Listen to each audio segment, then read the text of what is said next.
பொதுவாகவே சனி அப்படின்னாலே எல்லாருக்கும் ஒரு பயம் இருக்குது.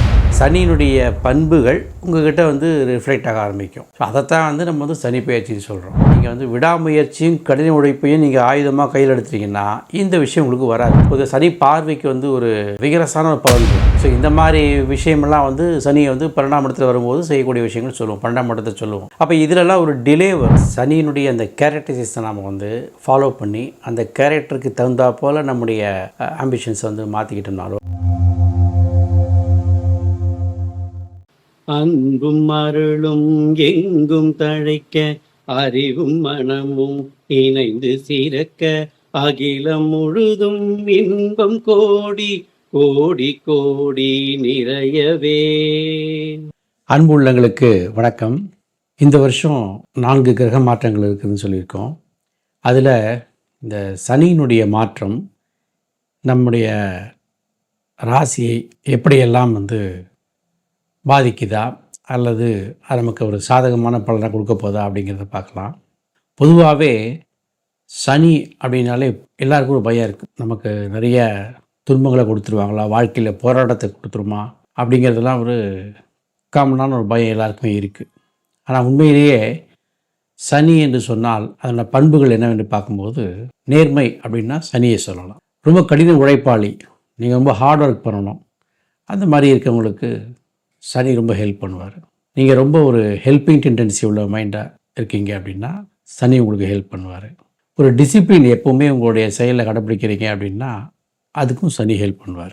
ஆக எங்கெல்லாம் டிசிப்ளின் இருக்குது, நேர்மை இருக்குது, விடாமுயற்சி இருக்குது, ஒழுக்கம் இருக்கோ அங்கெல்லாம் சனிக்கு எந்த விதமாக, ஏன்னா சனி இந்த பண்புகள் உங்கள்கிட்ட இருந்தால் அவர் மூலம் உங்களுக்கு எந்த விதமான தொல்லையும் கிடையாது. சரி, இப்போ சனின்னா இப்படி அவர் ஒரு தெய்வமாகவோ கிரகமாகவோ அல்லது ஏதோ ஒரு மனித ரூபமாகவோ இருக்கார், நம்ம அவர் இருக்கார் அப்படின்னு சொல்லி குறிப்பிட்டு பேசுகிறோமே, அப்படி ஒரு விஷயம் இருக்கான்னா அது உண்மை இல்லை. சனிங்கிற ஒரு கிரகமானது அது தன்னுடைய இயல்பில் தானாக சுற்றிக்கிட்டு இருக்க ஒரு விஷயம்தான்.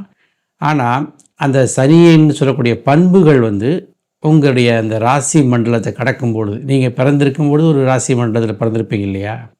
ஸோ அந்த ராசி மண்டலத்தை கடக்கும்போது சனியினுடைய பண்புகள் உங்கள்கிட்ட ரிஃப்ளெக்ட் ஆக ஆரம்பிக்கும். அதைத்தான் நம்ம சனி பயிற்சின்னு சொல்கிறோம். இப்போ சனி இப்போ எந்த ராசிலேருந்து எந்த ராசிக்கு போகிறாருன்னா கும்பராசிலேருந்து மீனராசிக்கு போகிறார். நிறைய இப்போ உங்களுக்கு தெரிஞ்சிருக்கும். மார்ச் 24ஆம் தேதி போகிறாரு. ஒரு திருக்கணித பஞ்சாங்கத்தில் ஒரு மாதிரியும் வாக்கிய பஞ்சாங்கம் ஒரு மாதிரி சொல்கிறாங்க. எந்த விதத்தில் போனாலும் இந்த வருஷம் சனியினுடைய மாற்றம் நிச்சயம். இப்போ மீனராசிக்கு போகிறாரு அப்படின்னா என்ன செய்ய போகிறாரு அப்படின்பொழுது அவருடைய பண்புகள், நான் ஏற்கனவே சொன்ன அந்த பண்புகள் எல்லாம் அந்த தான் இருக்கிற இடத்துல வலியுறுத்தி அதை ரொம்ப அழுத்தமாக்கி செய்வார். இப்போ மீனராசிக்கு போனதுனால இயல்பாகவே மீனராசிக்காரர்களுக்கு இந்த பண்புகள்னால சில துன்பத்தையோ கஷ்டத்தையோ ஏற்கனவே சந்திச்சிருப்பாங்க. ஏன்னா இந்த பண்புகள் இருக்கும்பொழுது நம்மளால் சரியாக வேலை செய்ய முடியாது, ஒரு கவனம் செலுத்த முடியாது. இதெல்லாம் என்ன பண்ண நம்ம வாழ்க்கையில் கொஞ்சம் பின்தங்கிய நிலையை கொடுத்துரும்.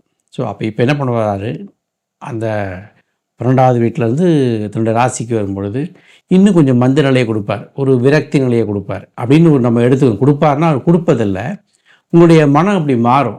என்ன காரணம், ஏற்கனவே சொன்ன மாதிரி நீங்கள் விடாமுயற்சியும் கடின உழைப்பையும் நீங்கள் ஆயுதமாக கையில் எடுத்துட்டீங்கன்னா இந்த விஷயம் உங்களுக்கு வராது. சனி ஜென்ம சனி உங்களுக்கு கஷ்டம் கொடுப்பாங்க அப்படின்லாம் அந்த சூழ்நிலை கிடையாது. நீங்கள் போய் எங்கே போய் கோவிலுக்கு போகிறோமோ மற்ற விஷயங்கள் செய்கிறோமோ இதெல்லாம் அடுத்தது. பட் அதே சமயம் நீங்கள் ஒரு விடாமுயற்சியும் கடின உழைப்பையும் ஒரு டிசிப்ளினையும் நீங்கள் மெயின்டைன் பண்ணிட்டீங்கன்னா உங்களுக்கு ராசியில் இருக்கிற சனி உங்களுக்கு தொல்லை பண்ண மாட்டார். 7 சனியாக இருந்தாலும் சரி, இல்லை எந்த சனியாக இருந்தாலும் சரி.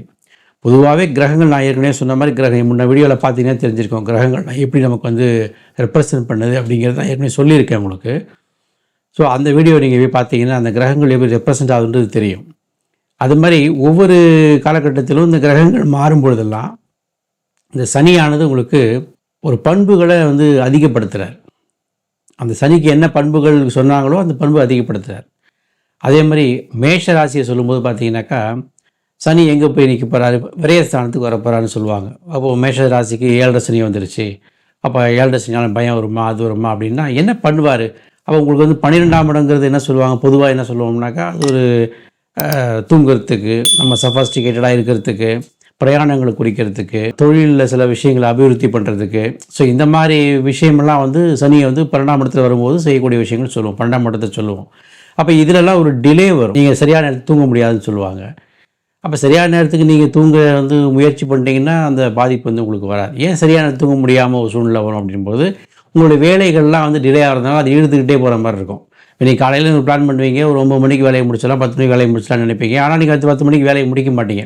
ஒரு சோம்பேறித்தனம், சனிங்கிறது டிலே பண்ணுறதுனால ஒரு சோம்பேறித்தனம் பண்பு உங்கள்கிட்ட டெவலப் ஆக ஆரம்பிக்கும். அப்போ அந்த டைமில் நீங்கள் என்ன பண்ணணும், அந்த மாதிரியான விஷயங்களுக்கு இடம் கொடுக்கக்கூடாது. இதுதான் நம்ம முன்ன வீடியோவில் சொன்ன மாதிரி மதியை பயன்படுத்தணும். நமக்கு என்ன கொடுக்கப்பட்டிருக்குது, சனி வந்து 12க்கு வர போகிறாரு.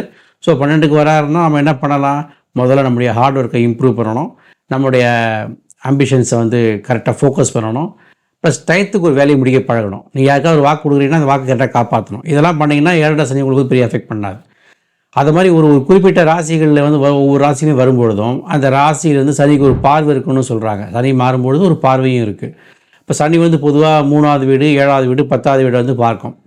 அப்படி பார்க்கும்பொழுது அந்த வீடு பொதுவாக சனி பார்வைக்கு வந்து ஒரு ரொம்ப ஒரு விகரசான ஒரு பலன் இருக்குது. என்ன பலன்னாக்கா, அந்த இடத்த வந்து வீக் ஆக்கிடும். சனியுடைய பார்வை வந்து ஒரு ராசியை வந்து பார்க்கும்பொழுது அந்த இடத்த வந்து வீக் ஆகிடும். அந்த வகையில் சனி மீனத்தில் உட்காந்துக்கிட்டு ரிஷபத்தை பார்ப்பார். ஸோ ரிஷபராசி பொறுத்தவரைக்கும் லாபஸ்தானத்துக்கு சனி வந்திருக்காருன்னு சொல்லுவாங்க, லாபம் வரைக்கும் எல்லாம் சொன்னாலும் அது அதே சமயம் வந்து சனி வந்து உங்களுக்கு அந்த ரிஷபத்தை பார்வை பார்க்கும்பொழுது ஸோ உங்களுடைய ஆக்டிவிட்டீஸில் அப்போ நீங்கள் உங்களுக்கு ஒரு விஷயம் கிடைக்கும் போதுன்னு சொன்னால் கூட நீங்கள் என்ன பண்ணுவீங்கன்னா அதை போய் வாங்க, அது உங்கள்கிட்ட ரெடியாக இருக்கும். உங்களுக்கு வந்து ஒரு விஷயம் கொடுக்க ரிஷபராசிக்காரங்களுக்கு எல்லாம் கொடுக்குறது ரெடியாக இருப்பாங்க. பட் அதை போய் நீங்கள் வாங்குறதுல ஒரு சோம்பேறித்தனத்தை காட்டுவீங்க. நீங்கள் நினச்ச மாதிரி அந்த விஷயத்தை போய் செய்யணும் அப்படிங்கிற ஒரு இன்டென்ஷனை கொடுக்க மாட்டார். ஸோ இதுதான் சிம்பிள். எதுவுமே நீங்கள் வந்து புரிஞ்சிக்கிற வேண்டிய விஷயத்தை இந்த கிரகங்களை புரிஞ்சுக்கிட்டீங்கன்னாக்கா இதை எப்படி ஃபேஸ் பண்ணுறதுன்றது ஈஸியாக செஞ்சிடலாம். நீங்கள் ரொம்ப அதுக்காக பயப்பட வேண்டிய ஒன்றும் கிடையாது. ஸோ சனி பயிற்சி அப்படிங்கிறத நம்ம எப்படி எடுத்துக்கணும் அப்படின்னாக்கா, சனியினுடைய பண்புகள் ஏற்கனவே சொன்ன மாதிரியான முக்கியமான பண்புகள் ஒழுக்கமாக இருக்கிறது, டிசிப்ளினாக இருக்கிறது, அதே சமயம் ஹார்ட் ஒர்க் பண்ணுறது, நம்ம ஒரு குறிப்பிட்ட சொன்ன வாக்கை வந்து காப்பாற்றுறது, அதே மாதிரி வந்து எதையுமே டிலே பண்ணாமல் கரெக்டான டயத்துக்கு செய்கிறது, இந்த மாதிரி விஷயங்கள்லாம் நீங்கள் ஃபாலோ பண்ணணும். அதேமாதிரி நமக்கு பேரண்ட்ஸ் இருக்காங்க, கொஞ்சம் ஏஜ்டு பர்சன் இருக்காங்கன்னா இவங்களுக்கு நீங்கள் செய்யக்கூடிய ஒரு பணிவிடைகள், அவங்களுக்கு செய்யக்கூடிய ஹெல்ப், இதெல்லாம் வந்து உங்களுக்கு இந்த சனியினுடைய பண்புகளை மாற்றி உங்களுடைய பண்புகள் அதை உயர்த்தி உங்களுக்கு தேவையான விஷயங்கள்லாம் பண்ணித்தரும்.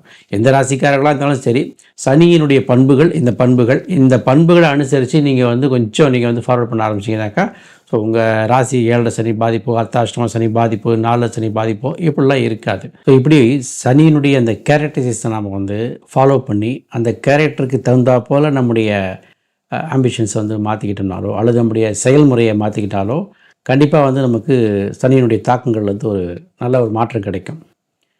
ஸோ மன ரீதியான விஷயங்களில் நம்ம வந்து இந்த மாதிரி விஷயங்களை செய்து கொள்ளலாம். நம்ம வந்து கோயிலில் இப்போ விருப்பம் இல்லை, சில பேருக்கு கோயில் நம்பிக்கை இருக்காது, சில பேர் இது கிரகங்களை மட்டும் நம்புவாங்க. ஓகே, ஜாதகம்லாம் ஓகேயா இருக்குது, பட் ஆனால் கோயில் போய் பரிகாரம் பண்ணுறதோ இது மாதிரி செய்கிறதோலாம் எங்களுக்கு இஷ்டம் இல்லை அப்படின்ற நினைக்கிறவங்களுக்கு உங்களுடைய கேரக்டரை மாற்றிக்கிங்க. உங்களுடைய அன்றாட செயல்களில் நடக்கக்கூடிய விஷயங்கள், இப்போ இன்றைக்கி காலையில் ஆஃபீஸுக்கு கிளம்புவீங்க, வீட்டில் அப்பாவோ அம்மாவோ இப்போ கொஞ்சம் ஹெல்ப் பண்ணுப்பா அப்படின்னு கேட்குறாங்க அப்படின்னா அதை மனப்பூர்வமாக அவங்களுக்கு செஞ்சு கொடுத்துட்டு போனீங்கன்னா அந்த சனி உங்களை வந்து தொடவே மாட்டார். அதாவது சனியினுடைய ஒரு எதிர்மறையான பண்புகள் உங்களை வந்து சேரவே சேராது. அதே சமயம் வந்து ஒரு வெளில போகிறீங்க, ஒரு தொழிலுக்காக போகிறீங்க, உங்களுடைய சுப்பீரியரோ அல்லது இல்லை நமக்கு கீழே வேலை செய்கிறவங்க, ஸோ அவங்களுக்கு வந்து நம்ம செய்யக்கூடிய ஹெல்ப்பு, அவங்களுக்கு நம்ம வந்து ஒரு கர்ட்டஸியாக நடந்துக்கிறது, அவங்கள வந்து ரொம்ப ஹார்ஷ் பண்ணாமல், ஸோ நம்ம சுப்பீரியர் அப்படின்னு நினச்சிக்கிட்டு நம்ம கீழே உள்ளவங்களை ரொம்ப தாழ்த்தி பேசாமல், ஸோ இந்த மாதிரி ஒரு பாசிட்டிவ் கேரக்டர் நீங்கள் வந்து டெவலப் பண்ணிங்கன்னா சனியினுடைய எந்த விதமான எதிர்மறையான பாதிப்புகள் நிச்சயமாக வந்து உங்களை வந்து அணுகாது. ஆகையினால இந்த சனியினுடைய பாதிப்புகளை உங்களுடைய அன்றாட பண்புகளை கொஞ்சம் கொஞ்சம் மாற்றிக்கிறது மூலமாக கண்டிப்பாக நீங்கள் சனி வெற்றி பெற முடியும்.